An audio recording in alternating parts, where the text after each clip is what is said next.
Добрый жалпыңыздардын кереметтүү күнүңүздөр менен дейли, урматтуу телекөрүүчүлөр, кайрадан сиздер менен Ош ТВ телеканалында түз эфирде өнөр программасынан амандашып турганыбызга кубанычтабыз. Бул сапарда биздин куту студиясына сыйлуу меймандарыбыз келип орун тапты. Бир четинен сиздерге тааныштыра кетели. Гитара кармап отурган жигитибиз болсо Аманбаев Элмирбек, ошондой эле аккордеон менен келген жигит Алтынбек уулу Арзымат бүгүнкү студиябыздын меймандары. Ассаламу алейкум жигиттер, кош келиңиздер. Алейкум ассалам, кош келдик. Манайлар. Сон. Аябай сон. Эл менен амандашып алсаңыздар болот, келиңиздер алгач. Ассаламу алейкум, урматтуу кыргыз элим, баарыңыздарга салам. Элмирбек. Арбаңыздар, урматтуу кыргыз элим. Бүгүнкү күнүңүздөр жакшы, ийгиликтүү күндөрдөн өтсүн. Биз келдик студияга, буюрса. Баракелде. Куту студиябыздан көрүп турганыбызга кубанычтабыз. Буюрса сиздерден жандуу үндүү чыгармалар, ошондой эле сиздерден өнөр менен буюрса эл менен бөлүшмөкчүбүз. Мындай кылалы, студияга сиздерди көндүрөлү, баарыбыз бири-бирибизге көнүшөлү дегенде бир жагымдуу чыгарма менен эле дароо чуу дегенде баштасак кандай дейсиздер? Жакшы болот. Анда келиңиздер, кимиңиздер жеке аткарасыздарбы же дуэт кылып аткарып бересиздерби? Экөөңүздөр кеңешип эле кенен. Аккордеон гитаранын коштоосунда аткарып берелик. Келиңиздер. Толкунбек Курманбеков деген инибиздин жаңыдан чыгып келаткан жакшы ырчылардын бири. Экөөбүз Москвада сон күндөрдү өткөзгөнбүз. Ошол инимдин Сен мени сүйө албадың деген аттуу чыгармасы бар. Жаңы чыкты, ошолордун аткарып берели анда. Гитара коштоп берсин,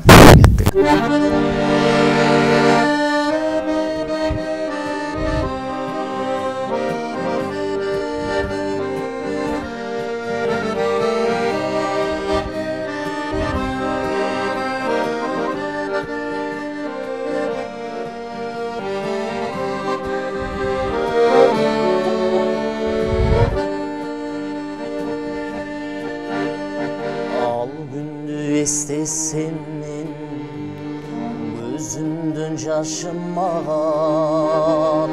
başkanın kolun karmap, barattın bağaralap, büydürüp çalındatıp, yürektü jaraladın. Süybössün özün meni, süyüm dep ne kaldandın. Aralla oşul baktı, erçişip jürçü elek, kurulay sözün eken, oşundu aytkan gebing, kurulay sözün eken, oşundu aytkan gebing. Düşündüm emi barın, sen meni süy almadın. Haytarım baktulu bol, menimi başkadamın, menimi başkadamın.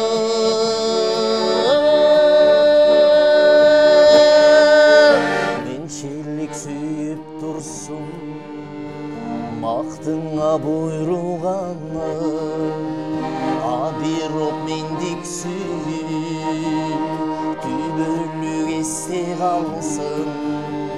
Sağınıp kalganımda, oluruk suyun tartıp sana, didarın tumarsın mal, kartıma bolup dava. Süröttün görgün sayın, yürekte kozgoy jara, Jaşomu girsen azın, özüngsüz gönüp baram. Jaşomu girsen azın, özüngsüz gönüp baram. Ben seni süygön çölüp, süy albayt bilsen canım. Aldım aktul bol, menimi başkadamın, menimi başkadamın.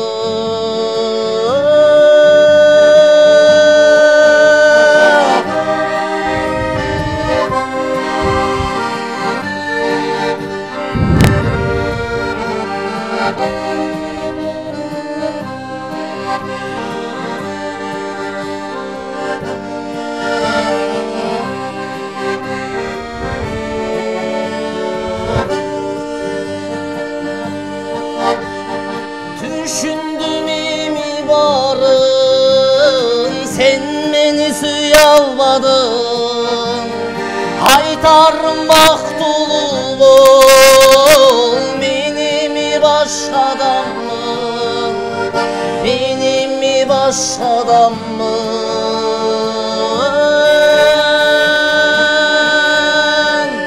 Benim mi başkadan mı?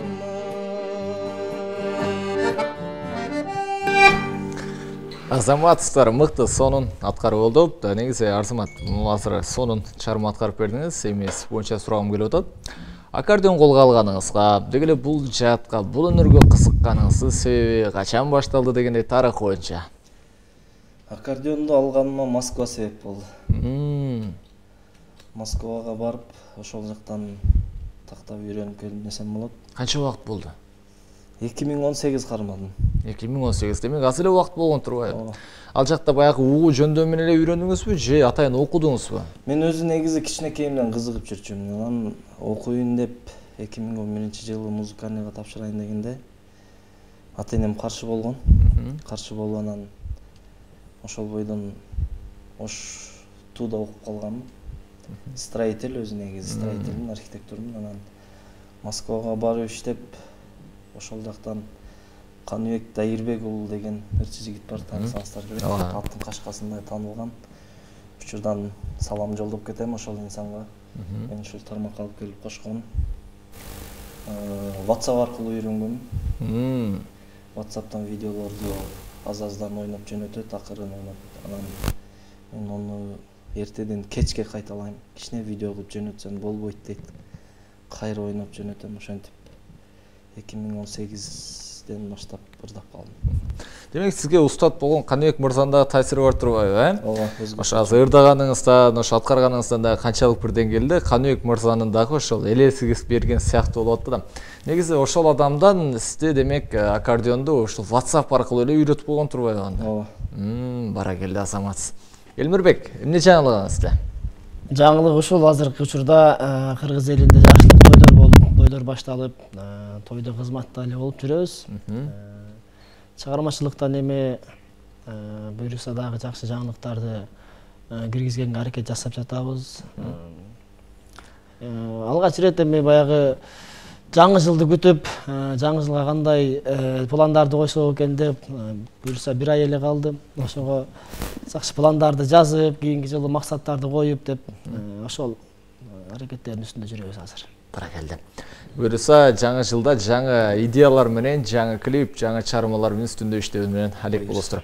Анан Арзамат мырза азыр өзүңүз айтып калдыңыз, ошол Москва себеп болуп ушул нерсени үйрөндүм депчи. Эми Кыргызстанга качан келдиңиз? Анан эми биякта чармачылыкты баштайын деген пландар бар окшойт. Буюрса алдыда жакшы пландар бар. Айтып өткөндөй өзүмдүн устатымдын тоюна келгенмин. Тоюна келип анан бул жерде тоюн өткөзүп, былтыр 6 декабрда той болгон. Ошол күнгө келип анан бул жакта калып кеттим. Бул жакта мен өзүм азыр Нокат райондук маданият үйүндө иштейм. Дом культурада. Ошол жерден директор эжебиз Бактыгүл Мамажанова деген эжекебизге дагы чолуң салам жолдоп кетебиз. Учурдан пайдаланып, ошол эжекебиз алып калып, ошол маданият чөйрөсүнө кошту десем жаңылышпайм. Учурда демек Кыргыздын жакшылыгында кызматта. Ооба. Азаматсыздар, эми мындай кылалы, бүгүнкү эфирибизде мен баягы сөздөн ишке көбүрөөк өтүүгө аракет кылам, анткени убакыт бизде кыскараак. Ошондуктан кезектеги чарманы дароо сурангым келип атат. Эми Элмирбек сизге кезек берелиби, кандай кылалы? Же экөөңүздөр ушул жерден эле дуэт аткарып бересиздерби? Жакшы болот, келиңиздер. Акырын алмаштыралы. Демек, Элмирбек мырза, урматтуу телекөрүүчүлөр, жалпыңыздар үчүн аккордеондо жандуу үндөстөр үчүн дагы бир чарма аткарып берет. Мүмкүн бул Арзамат мырза микрофонду өзүңүзгө акырын кадап койсоңуз жакшы болот. Анткени азыр сөздөрүбүз элге даана жетип турушу кажет болот. Демек, Гитараны бул жака берип турсаңыз болот. Арсымат мырза, сиз кармап туруңуз. Гитара үйрөнүп элексиз азырынча? Гитара билбейм, жөн эле кармап турайын, а. Буюрса кийинки берүүлөрдөн гитараны да чертип каласыз деген үмүттөбүз. Анда Элмирбек мырза кандай чыгарма аткарып бересиз элге? Өзүмө келдим окшойт ака. Жанагы ээсин берсе, ээси келсе бесин бер дегендей. Негизи айта кетсек экөөбүз тага жээн болобуз. Тууганчылык да бар. Ушул жээнимдин апасы мени музыкальныйга апарам деген, бирок үйдөгүлөр ынабай коюшкан. Бул баланын жесеси менен таанышым болот. Эмне десек эми ошол азыр сезден боюнча сол болуп калды. Дагы бир элге эскертип өтчү мен ушул жака чейин ушундай деңгээлге жеткирген бул топчу Байтмаматов. Мен бул устаттын дарыбак ар жерде, кайсы жерде болбосун айтып жүрөм. Келиңиздер, анда төмөнкөрлөр кыргыз элибиз үчүн чаңырсын. Бек Борбиев агабыздын "Мен сага жубайың эмес" деген чыгармасын аткарып берейиниз.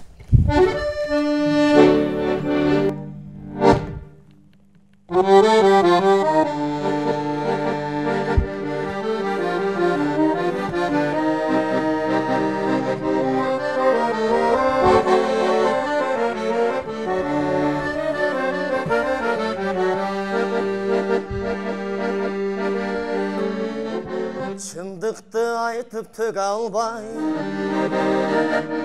өзүмдү сенден бөлө албай, кой бергим келбейт мен сени, өзгөгө ыңыра көрө албай, башкага ыңыра көрө албай, ыра көрө албайм, ыра көрө албай. Сага жубайым эмес, жүрөм бола албай, жүрөм күттүрүп, күчкө тола албай, жашам караңгым, өзүң жарыгым, өмүр айтылбас, өзүң тарыхым, канышам сенсиң, а мен кулуңмун. Чындыгы ошол муңумдун, оорусам өзүң таярсың, үшүсөм кучак жаярсың, кетели десем кайрылбай, ага да жаным даярсың, ага да жаным даярсың, жаным даярсың, жаным даярсың. Мен сага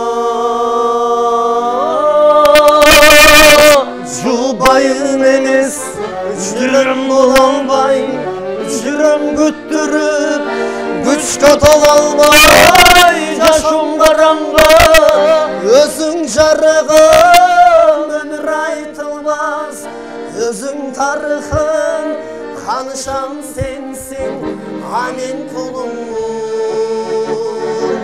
Чындыгы ошол муңумдун.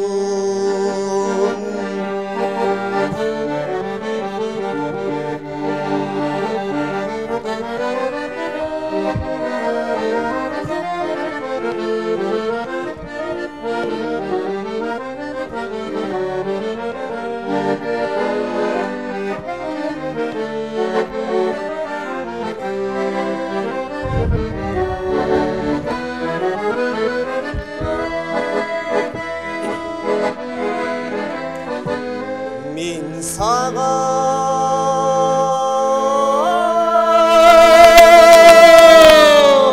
жубайым эмес, жүрөм бола албай, жүрөм күттүрүп, күчкө тола албай, жашам караңгы, өзүң жарыгым, өмүр айтылбас, өзүң тарыхым, канышам сенсиң, а мен кулуңмун. Чындыгы ошол муңумдун, чындыгы ошол.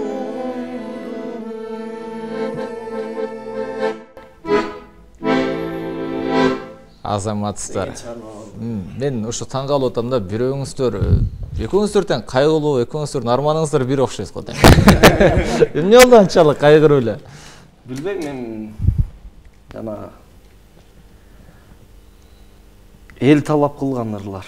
Көп сурангансыздар, кайсы жерге барбаңыздар аткарып бер деген чармалар, Негизинен өзүңүздөрдүн табиетиңиздерге, жүрөгүңүздөргө кайсындай ырлар көбүрөөк чыгат? Мындай эргип, эс алып отурган учурда. Мен негизи фольклорлук ырларды ырдайм. Баягындай оорураак, Бек диапазондуу ырларды. Диапазону күчтүүрөөк ырларды. Ошол көбүнчө ошол нерселерди талап кылышат. Элмирбек, сизчи? Мен болсо, мен негедир өзүм шайда жүргөнгө байланыштуу, өзүмүн турмуштагы жашоомду мындай шайыр алып жүргөнгө аракет кылып, көбүрөөк шайыр, шаңдуу ырларга басым жасаймын.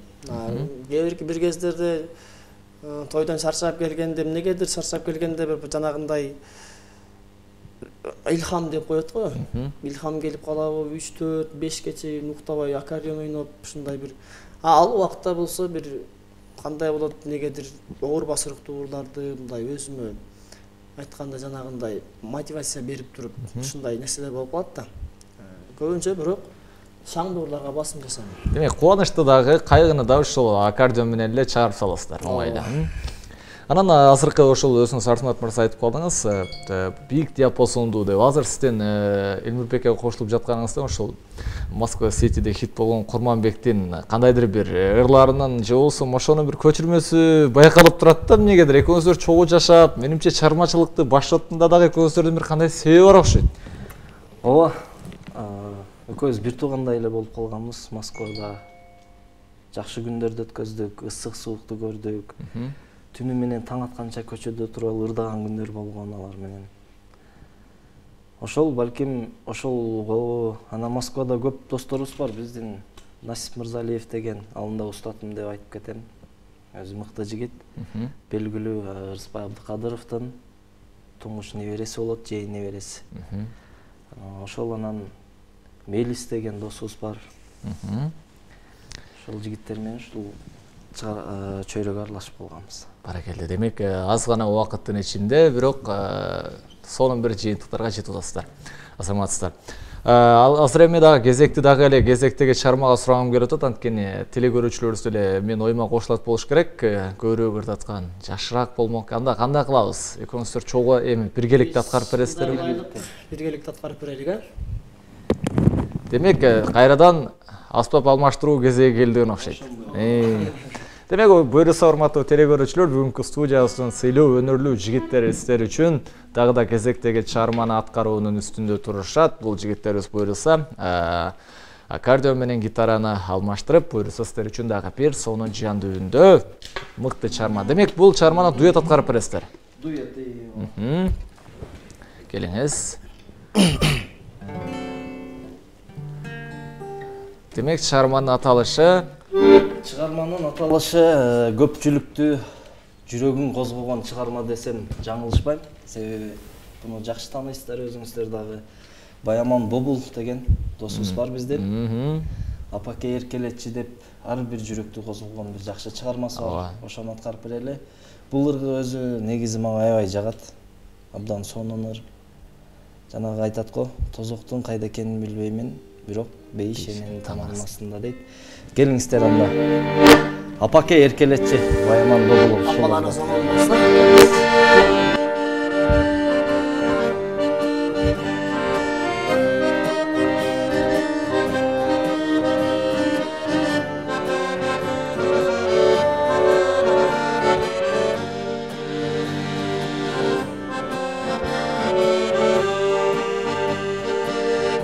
Tanıp büyüp bugün ot bolup canındadım. Ardayım jığıp жүргөн kaygıga bağınmadım. Özümdü erktü sezip merimge batıp durdum. Anteni bir iş yuttu apamdın canındamın ay. Apamdın canındamın ay. Çoğoydum boldu debi jaşlığın esteteyin.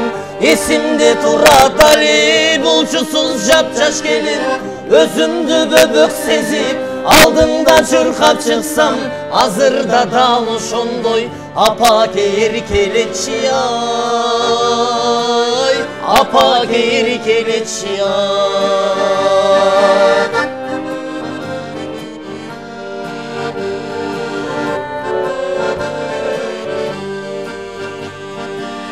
жанашып күлкү менен бакыттын жолундамын арулба уктаса да түшүндө оюндамын бул ирет эч ким мени сындырып тепсей албай себеби коргоп алчу энемдин койнундамын ай апамдын койнундамын ай чоңойдуң болду деби жаштыгын эстетейин эсимде турат дали болчусуз жапжаш келин өзүмдү бөбөк сезип алдыңдан чуркап чыксам азырда дал ошондой апа кээри келечи ай апа кээри келечи ай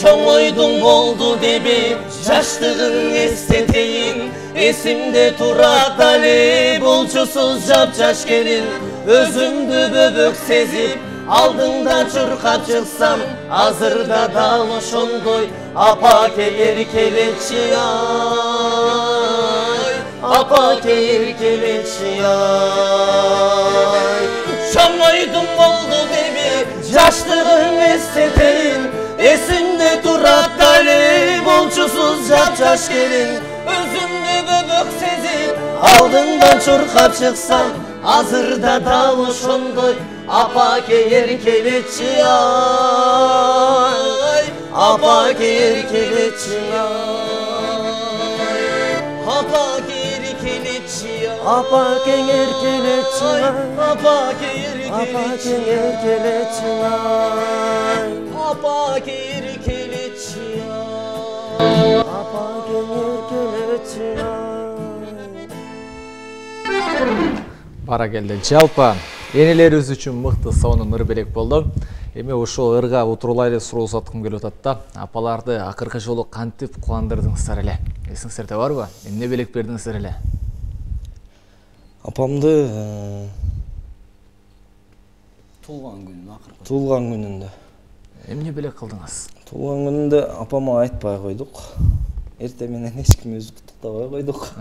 Унуткан адам сыяктуу болуп. Кадимкидей мен жумушка кеттим. Бүт бардыгын даярдап үйгө.